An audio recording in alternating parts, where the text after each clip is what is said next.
Bismillahirrahmanirrahim. Assalamualaikum warahmatullahi wabarakatuh.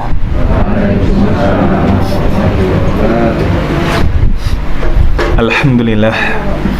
Alhamdulillahilladzi bini'matihi tatimmus shalihat wa bifadlihi ihtadal muhtadun.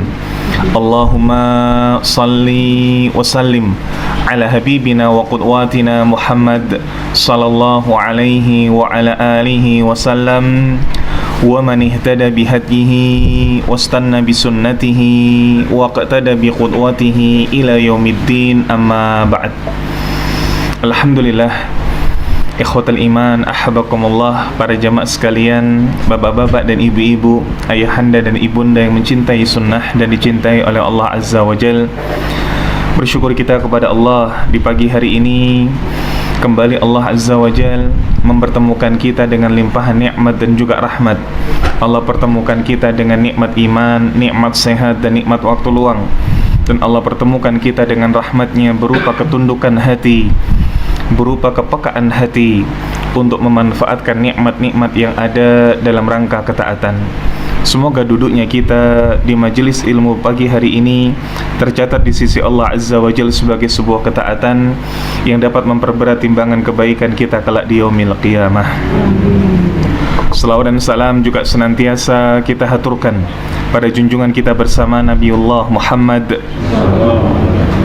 sallallahu alaihi wa ala alihi wasallam, juga pada keluarga beliau, istri-istri beliau, sahabat-sahabat beliau dan seluruh pengikut beliau yang senantiasa istiqamah menjalankan sunnah beliau sallallahu alaihi wa ala alihi wasallam.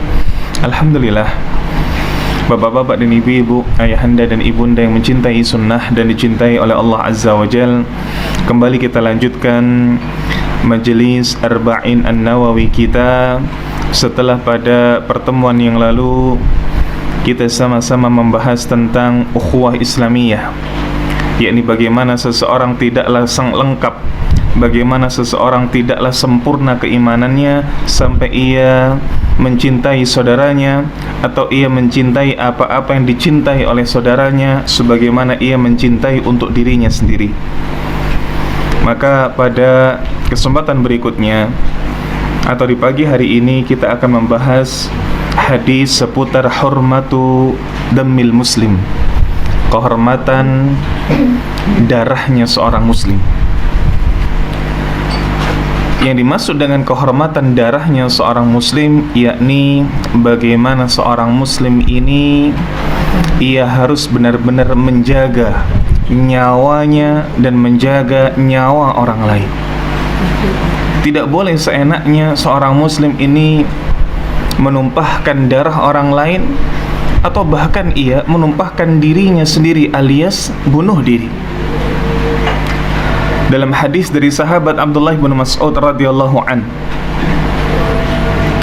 yang mana hadis ini tidak diragukan lagi kesahihannya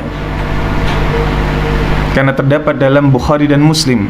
Nabi sallallahu alaihi wasallam mengatakan, la yahillu dammu imri'in muslimin yashhadu an la ilaha illallah wa anni rasulullah illa bi ihda thalath. Tidak halal darahnya seorang muslim yang ia telah bersyahadat, yang ia telah mengaku meyakini bahwasanya tiada ilah yang berhak disembah kecuali Allah dan bahwasanya aku adalah utusan Allah, kecuali 3 perkara. Maka secara umum orang yang dia sudah bersyahadat, secara umum orang yang dia sudah bersaksi bahwasanya tiada ilah yang berhak disembah kecuali Allah dan juga bersaksi bahwasanya Rasulullah sallallahu alaihi wasallam adalah hamba dan rasulnya, tidak boleh dibunuh, tidak boleh ditumpahkan darahnya. Makanya dahulu Usamah ibn Zaid sampai dibuat gemetar karena dimarahi oleh Nabi sallallahu alaihi wasallam ketika ada seorang kafir yang kala itu dalam momen-momen peperangan di mana Orang kafir ini tatkala akan dibunuh oleh Usama bin Zaid, dia bersyahadat. Tapi Usama tidak pandang ampun, langsung ditebas. Maka Nabi SAW tahu karena dituntun oleh wahyu. Maka Nabi kemudian memarahi Usama. Bahkan disebutkan dalam hadis, seakan-akan aku kala itu baru saja masuk Muslim. Seakan aku kala itu dimarahi oleh Nabi yang Nabi sebelumnya tidak mengenalku. Aku tidak menyangka bahwa kedekatanku dengan Nabi SAW selama ini bisa membuat Nabi memarahiku seperti itu. Tidak boleh. Ketika syahadat ini sudah terucap dari lisannya seorang muslim, tidak boleh kemudian ia dibunuh, harus dijaga. Illa bi ihdath thalath, kecuali kalau ada padanya salah satu dari 3 perkara. Maka kalau ada di antaranya salah satu dari 3 perkara, yakni seorang muslim tadi yang sudah bersyahadat tadi kok melakukan salah satu dari 3 perkara ini, maka tidak dijamin lagi nyawanya. Apa itu 3 perkara? Yang pertama, ats-tsayyibuz zani, orang yang sudah menikah lalu berzina.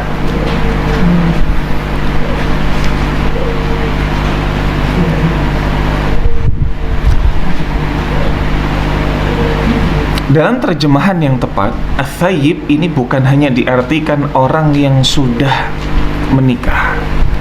Karena para ulama mengkaitkan ats-tsayyib dengan muhsan. Ini orang yang sudah pernah menikah, entah kemudian statusnya masih berpasangan atau statusnya sudah tidak berpasangan. Pokoknya sudah pernah nikah. Mau itu seorang istri atau janda, mau itu seorang suami atau duda, pokoknya sudah pernah menikah. Ini masuk dalam kategori ats-tsayyib, dan ini sering kali terlewat dalam banyak penjelasan. Oh, saya single kok, ya tapi sudah duda. Saya single kok tapi janda, maka tetap saja hukumannya berbeda dengan orang yang masih gadis, orang yang masih joko lalu kemudian berzina, beda. Lalu yang kedua, an-nafsu bin nafsi, nyawa dengan nyawa. Ketika seseorang ini menghilangkan nyawa, maka dia boleh dihilangkan nyawanya, alias hukuman apa, Pak? Hukuman qisas, nyawa dibalas dengan nyawa. Ini boleh. Nah, lafal an-nafsu bin nafsi ini menunjukkan pula kesetaraan. Menunjukkan pula kesetaraan. Berarti tidak kemudian dihukum bunuh ketika seorang muslim membunuh seorang kafir. Karena an-nafsu bin nafsi menunjukkan kesetaraan. Harus sama, kudu podo. Muslim membunuh muslim, baru kemudian di sini jatuh hukuman qisas. Tetapi kalau di sana seorang muslim membunuh kafir, atau seorang yang merdeka membunuh budak, tidak dihukumi qisas, tidak kemudian dihukum bunuh ganti. Ini pun ketika notabene seorang muslim membunuh muslim, bagi keluarga yang dibunuh, misal yang dibunuh adalah seorang anak, maka orang tuanya tidak terima. Orang tuanya ini pun punya 2 pilihan terhadap si pembunuh. Entah kemudian dia melakukan qisas, berarti dibunuh, atau yang kedua, kenapa, Pak? Yang kedua, membayar diat. Membayar diat. Diat ini bahasa lainnya tebusan. Berupa apa? Duit. Berupa duit. Berapa, Bapak-bapak dan ibu-ibu, harga dari sebuah nyawa seorang muslim?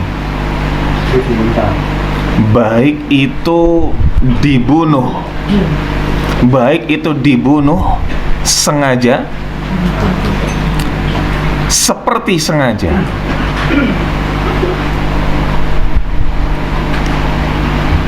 Berapa Pak harga dari sebuah nyawa seorang muslim?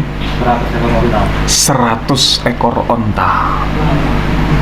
Satu onta kalau dinilai 50 juta, karena jelas onta lebih mahal dari sapi, berkali-kali lipat lebih mahal, bisa sampai 3, bahkan dalam kondisi tertentu bisa sampai 4 kali lipatnya dari sapi. Maka ketika nyawa seorang muslim ini, misal dalam suatu negara yang tidak berhukum dengan hukum Islam, entah kemudian maskapai penerbangan melakukan kesalahan, mungkin salah cek mesin dan lain sebagainya sehingga mungkin trouble, lalu kemudian biidznillah, dengan izinnya Allah, dengan ketetapannya Allah, dengan takdirnya Allah kok kecelakaan,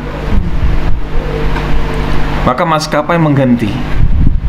Biasa yang diganti berapa? 500 juta, 1 miliar. Bandingkan dengan ketika syariat Islam jadi panutan, bandingkan ketika syariat Islam yang ditegakkan, 50 juta kali 100 pinten?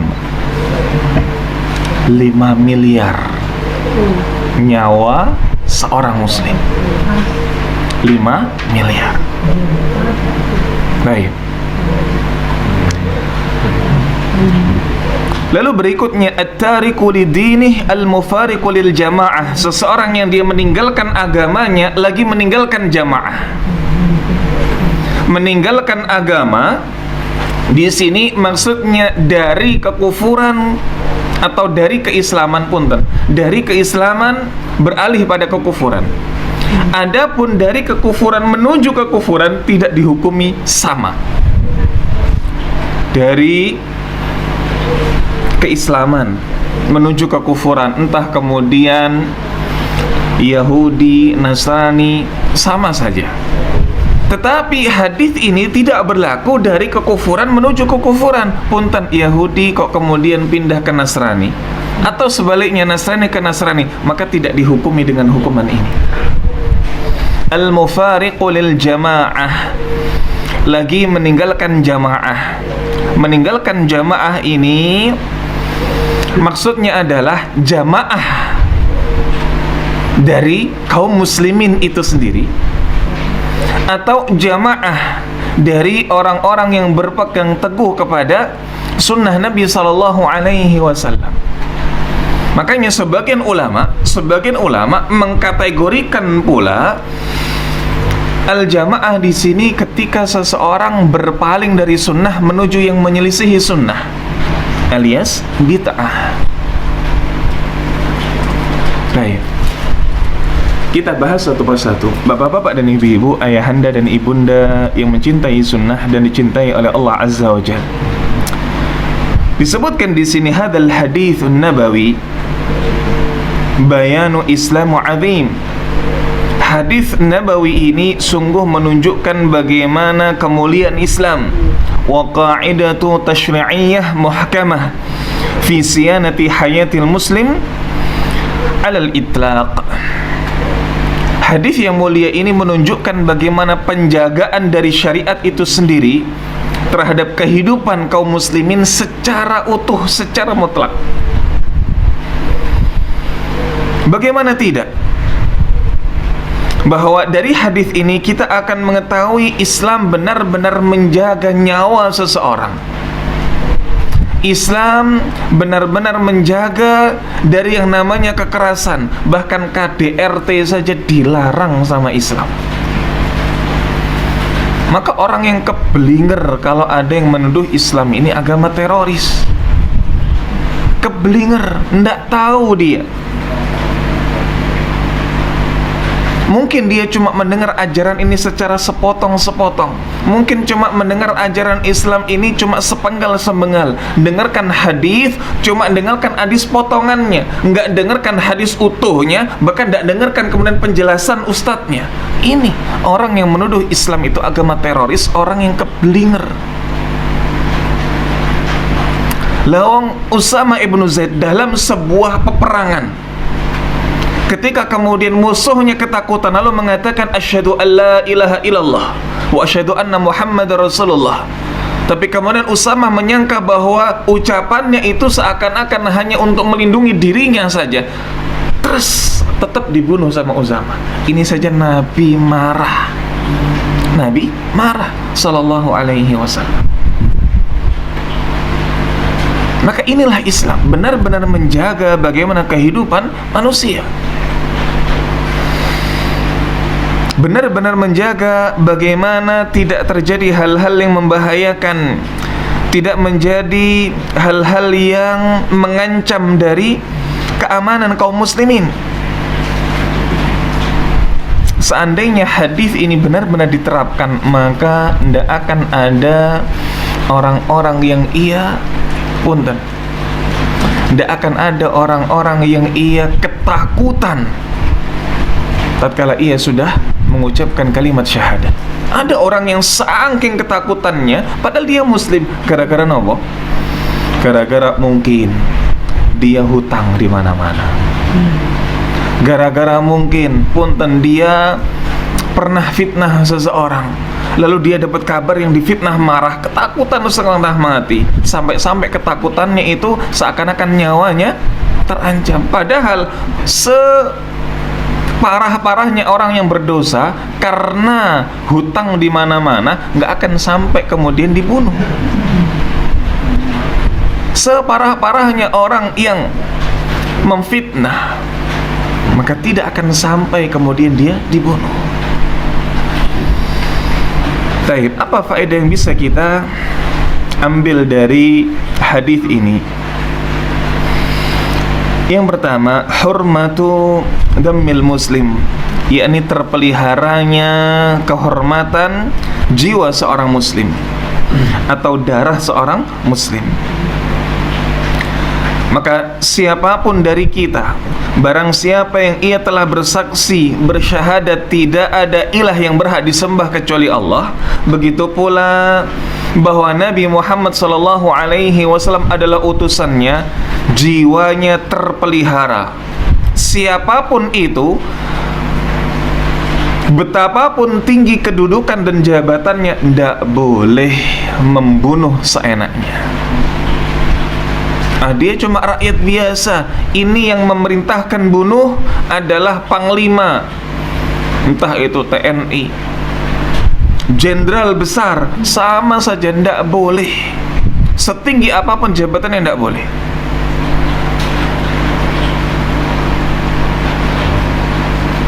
Baik, kecuali ketika seorang muslim tadi melakukan salah satu dari tiga hal. Yang pertama, ini as-sayyibuz zani, orang yang sudah pernah menikah lalu berzina. Maka ini dibahasakan sayyib atau muhsan. Sayyib atau muhsan. Pokoknya seseorang ini sudah pernah akad nikah, entah kemudian akad nikahnya ini berlangsung ataupun akad nikahnya terputus di tengah jalan. Orang yang sudah pernah ijab qabul, maka kalau berzina hukumannya mati. Kenapa Pak? Hukumannya Pak? Rajam. Bagaimana Bu rajam itu Bu? Seseorang dipendam, seseorang dipendam di dalam tanah sampai disisakan leher dan kepalanya saja. Atau yang pernah saya lihat, seseorang diikat, kepalanya ditutup. Diikat, kepalanya ditutup, lalu orang-orang di sekelilingnya dengan menggunakan batu melemparnya sampai mati. Ini hukuman rajam. Ini hukuman rajam. Dan hukuman rajam di sini, kalaupun kita melihatnya ngeri, jangan dilihat dari satu sisi, tapi lihat efeknya secara makro. Efek besarnya bagaimana? Ketika seseorang ini dihukum seperti itu, pasti diumumkan, pasti, dan tidak mungkin di tempat tersembunyi. Kenapa tidak mungkin di tempat tersembunyi? Karena yang menghukum adalah masyarakat. Kenapa pasti diumumkan? Karena yang mengumumkan harus pemerintah resmi. Tidak boleh kok kemudian warga masyarakat, dia berzina, ayo dirajam. Tidak boleh. Harus pemerintah. Kudu. maka pasti diumumkan. Maka kalau kemudian diumumkan, pasti rakyat masyarakat ingin tahu berbondong-bondong, oh seperti ini tahu hukumannya orang berzina. Gemeter dia. Dan yang pernah kita lihat, subhanallah. Nah, tapi perlu saya klarifikasi di sini, lihatnya saya bukan lihat langsung, lihat lewat video. Nah, yang pernah saya lihat, ketika kemudian orang ini diikat, matanya ditutup, orang-orang di sekelilingnya dari jarak ya mungkin pertengahan lah. Ibaratkan kata mungkin dari tempat saya ini sampai mungkin pintu, atau mungkin paling jauh sampai parkiran motor. Ini paling jauh, melempari dengan batu sembari mengucapkan Allahu Akbar, Allahu Akbar. Dan ini sampai kemudian mati. Orang yang melihat punten, seandainya dia punya niat berzina, pasti akan sirna, pasti langsung hilang, karena membayangkan dirinya akan demikian. Taib. Yang kedua, yang tidak jadi dilindungi oleh syariat Islam adalah orang yang membunuh orang lain dengan sengaja tanpa alasan yang dibenarkan oleh syariat. Tanpa alasan yang dibenarkan oleh syariat.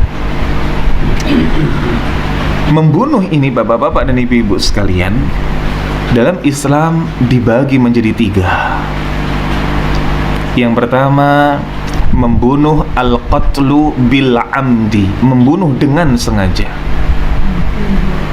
Yang kedua, al-qatlu shibhul amdi, membunuh seperti sengaja. Dan yang ketiga, al-qatlu bi ghairi amdi, membunuh tanpa sengaja.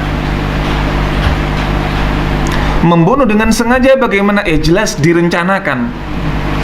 Pokoknya nanti pulang dari pasar misalkan, begitu masuk gang langsung dicekap dan lain sebagainya. Maka pembunuhan dengan sengaja seperti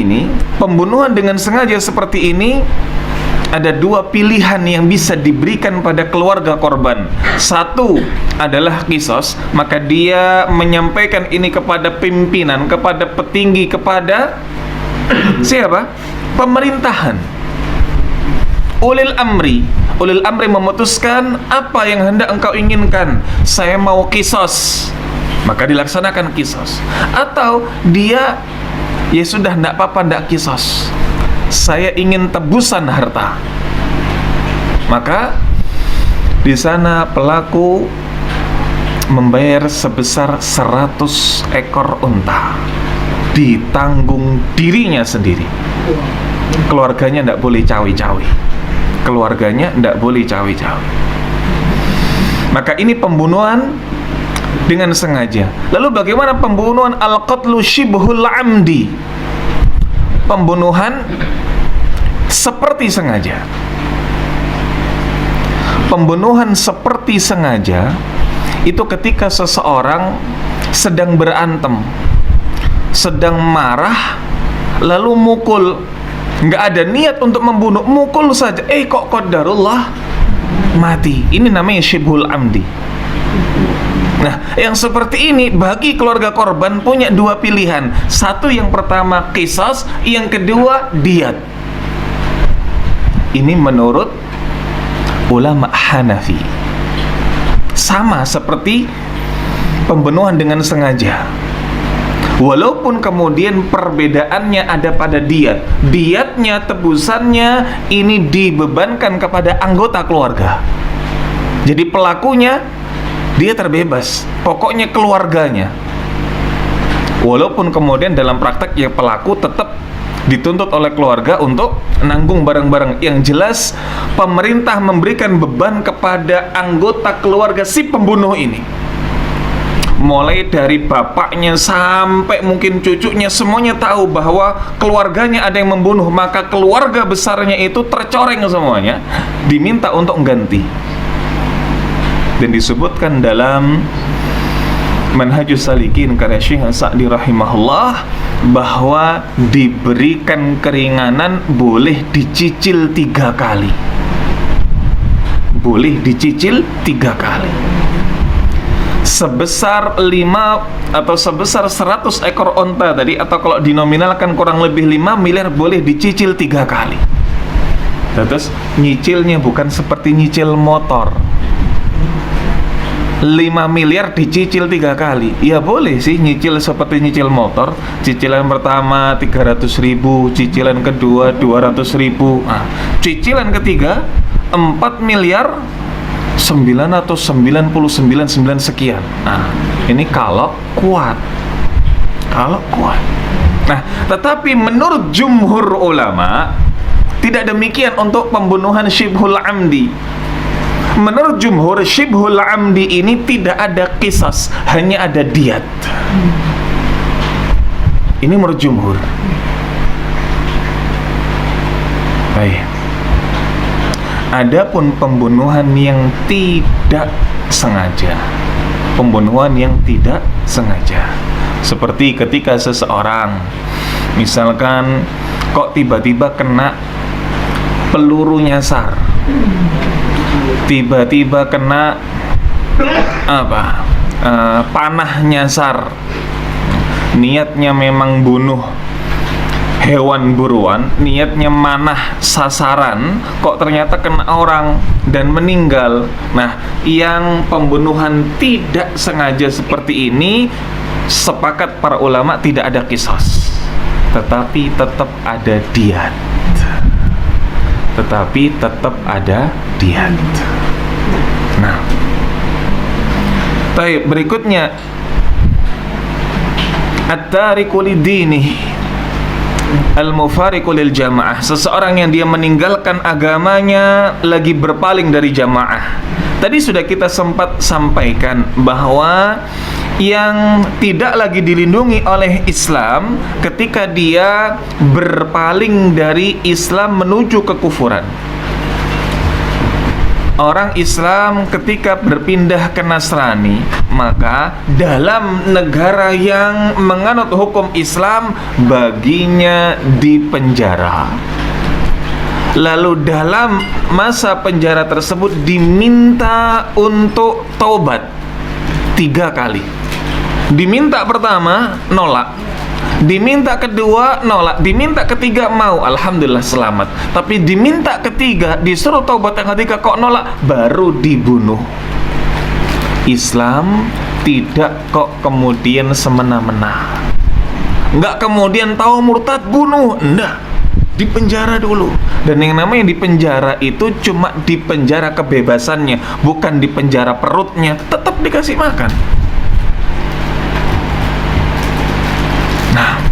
Lawang orang kafir saja, tahanan perang yang notabene sudah membunuh kaum muslimin, tetap dikasih makan tawanannya, tawanan perang orang kafir.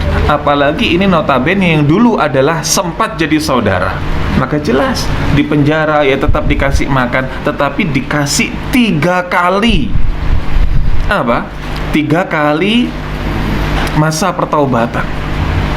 Kalau dia taubat, maka alhamdulillah tidak jadi dibunuh. Tapi kalau dia tetap tidak taubat, sudah 3 kali diminta, maka baginya dibunuh. Nah, kalau orang yang kafir pindah kepada kekafiran lain, maka yang seperti ini tidak dibunuh. Tidak dibunuh. Baik. Ikhwatal iman, ahbakumullah, para jamaah sekalian, bapak-bapak dan ibu-ibu, ayahanda dan ibunda yang mencintai sunnah dan dicintai oleh Allah Azza wa Jalla. Hadits ini adalah hadits yang sangat-sangat agung. Dan banyak para ulama yang kemudian menghubungkan hadits ini dengan banyak hadits lainnya. Salah satunya adalah para ulama menghubungkan hadits ini dengan hadits yang akan kita bahas pula, Dalam hadis arba'in ada Nabi SAW mengatakan, umirtu an uqatilan nas hatta yashhadu an la ilaha illallah wa anna muhammadar rasulullah wa tuqimas salah wa tu'tiyaz zakah. Aku diperintahkan untuk memerangi umat manusia, kata Nabi, sampai mereka bersyahadat, salat, zakat. Sebagian ulama menghubungkan hadis yang kita bahas dengan hadis ini. Berarti lafal bahwa orang yang at-tariku lidini al-mufariqu lil jamaah, orang yang meninggalkan agamanya lagi meninggalkan jamaah, ini juga akan dibunuh. Maksudnya dia halal darahnya, tidak terpelihara lagi ketika dia melakukan amalan yang bisa menyebabkan dihukumi demikian. Misal meninggalkan salat. Orang yang meninggalkan salat, maka dia bisa berarti dibunuh, tidak lagi terpelihara jiwanya. Nah, ada sebagian ulama yang menghubungkan demikian. Namun perlu dicatat bahwa terkait dengan meninggalkan salat ada silang pendapat di kalangan para ulama. Yang pertama, kalau dia meninggalkan salat karena meyakini tidak lagi wajib baginya, atau salat ini tidak lagi menjadi hukum Islam yang patut diamalkan, ngapain salat? Hukum salat itu perlu direvisi. Sekarang orang salat, tidak salat, tetap saja misal miskin, tetap saja negaranya terjajah. Misal orang yang meyakini seperti itu, maka ulama sepakat kafir. Orang yang melakukan perbuatan seperti itu, para ulama sepakat dihukumi kafir, tidak boleh.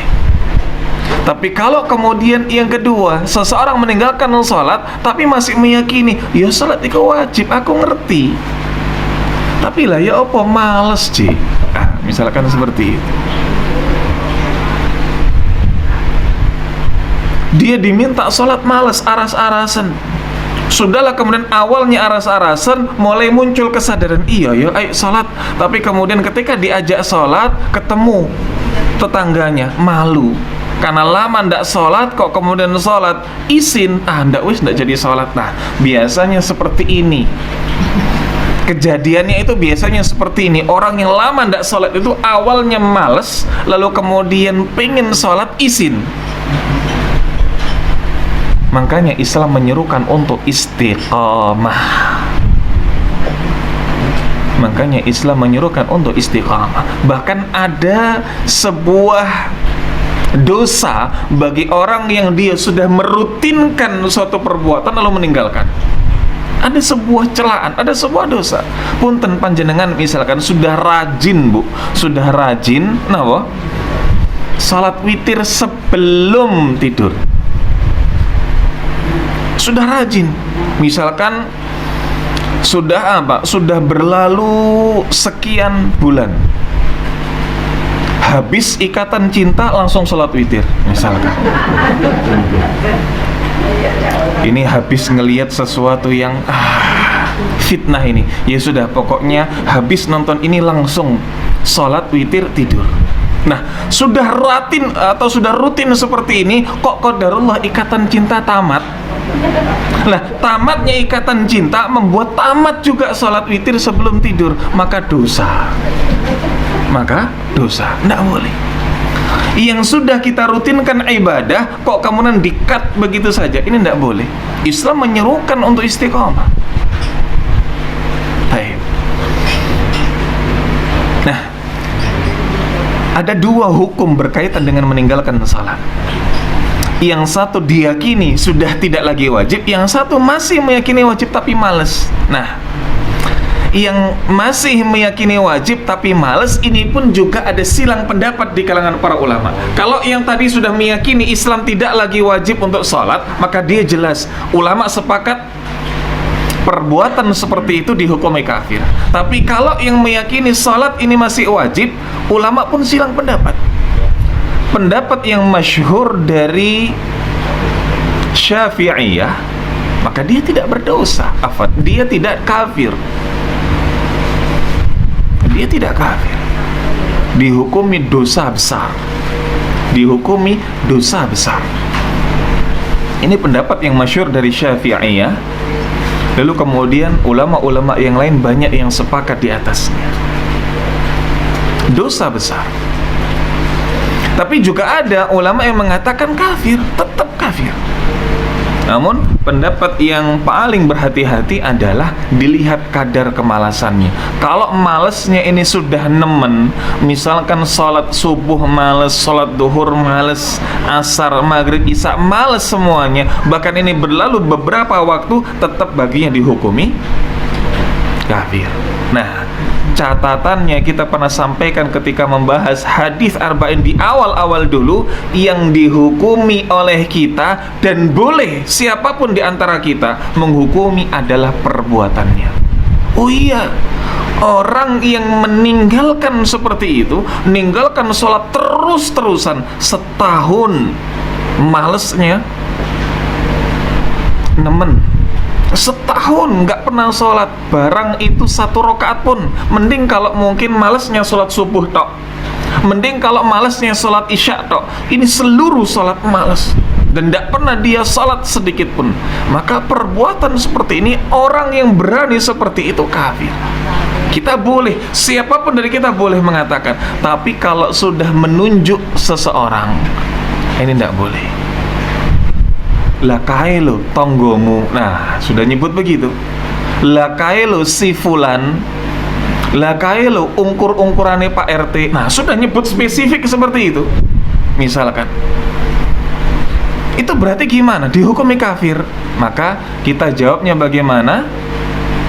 Kita jawabnya bagaimana, Pak? Bagaimana, Bu? Kita jawabnya wallahu a'lam. Kalau sudah menentukan hukuman bagi seseorang, nyebut nama, maka kita tidak boleh. Yang boleh bagi kita menghukumi secara umum orang yang melakukan perbuatan demikian. Tapi kalau sudah tunjuk nama, ini bukan wilayah kita. Kalau sudah tunjuk nama, tunjuk person, maka ini ranahnya para ulama, bukan ranahnya orang-orang seperti kita. Maka tidak boleh menghukumi kafir engkau, kafir anda, ini tidak boleh. Baik, ikhwatul iman, ahbakumullah, para jamaah sekalian, bapak-bapak dan ibu-ibu, ayahanda dan ibunda yang mencintai sunnah dan dicintai oleh Allah Azza wa Jalla. Begitu pula di antara faedah dari hadis ini adalah bagaimana Islam menjunjung tinggi jamaah. Karena disebutkan di situ jamaah. Nah, jamaah ini siapa? Jamaah ini adalah kaum muslimin itu sendiri, atau orang yang ia berpegang teguh kepada sunnah Nabi Sallallahu Alaihi Wasallam. Ada dua makna jamaah di sini. Maka seringkali kita mendengar istilah ahlu sunnah wal jamaah. Orang yang ngaku ahlu sunnah itu kudu serawung. Orang yang ngaku ahlu sunnah itu ndak boleh egois, ndak boleh individualis. Jangan sampai dia ngaku ahlu sunnah tapi dia melupakan jamaah. Oh iya, saya ahlu sunnah. Sudah luar biasa kalau kemudian dia ngamalkan sunnah. Luar biasa. Dia yang namanya salat rawatib dia kerjakan. Dia kerjakan semuanya. Bahkan mungkin sebelum duhur 4 rakaat, setelah duhur 4 rakaat. Masya Allah. Celananya cingkrang, wah, gamisan dan lain sebagainya. Tapi dia hanya saleh secara pribadi. Ketika kemudian dia anggap dirinya adalah ahlu sunnah, lalu ada tetangganya yang uluk salam, assalamualaikum, yang dilirik pertama kali, oh laki-laki ini, dilihat kakinya, oh celananya nggak cingkrang, menang, nggak jawab salam. Nah apa? Ini ahlu sunnah macam apa yang demikian? Banyak di antara kita lupa, dia mengaku ahlu sunnah tapi melupakan jamaah. Padahal ahlu sunnah wal jamaah. Jangan sampai mengaku ahlu sunnah tapi melupakan jamaah. Ini dua hal yang tidak bisa dipisahkan. Dua hal yang tidak bisa dipisahkan. Maka Islam benar-benar mengakomodir yang namanya jamaah. Baik.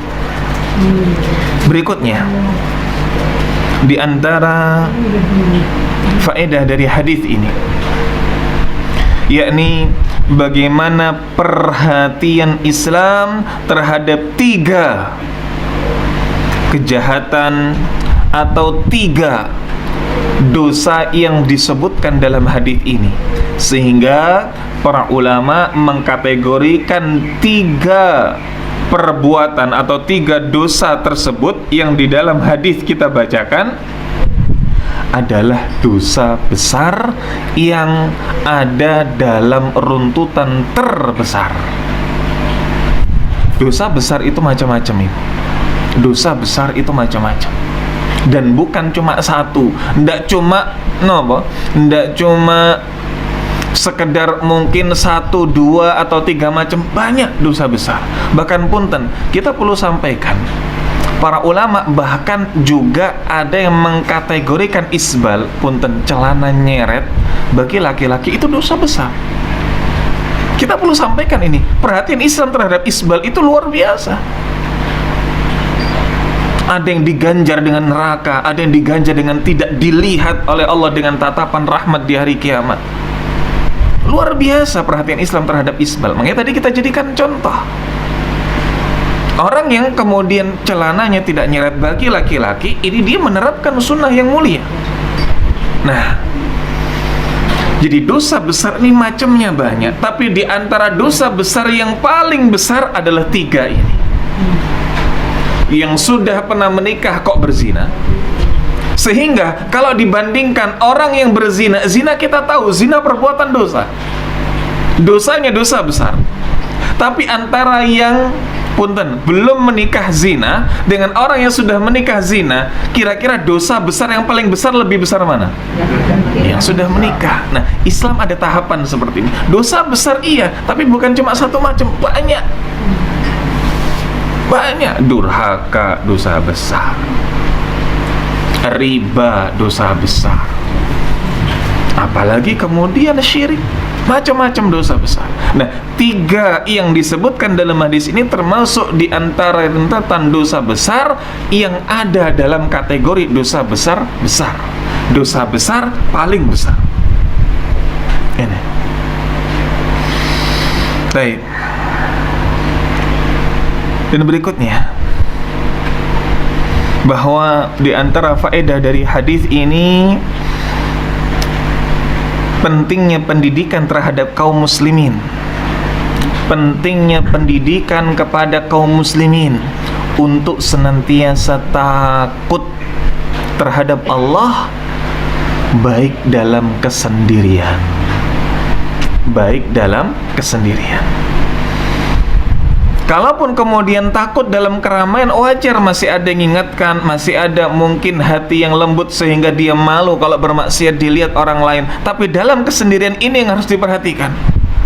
Pentingnya pendidikan terhadap kaum muslimin untuk takut pada Allah dalam kesendirian. Berarti ketika sendirian, dia jangan sampai bermaksiat. Salah satu maksiat yang bisa dilakukan sendirian apa? Zina. Tidak mungkin kan zina itu kok kemudian di emperan dalan. Nah, pasti sendirian. Pasti jangan sampai ada yang terlihat. Maka pentingnya pendidikan terhadap kaum muslimin untuk takut kepada Allah dalam kesendirian. Lalu pendidikan bagaimana yang ditempuh? Ya, seperti yang sedang kita lakukan saat ini. Hadir di pengajian, mengamalkan hal yang wajib, menegakkan yang sunnah ini.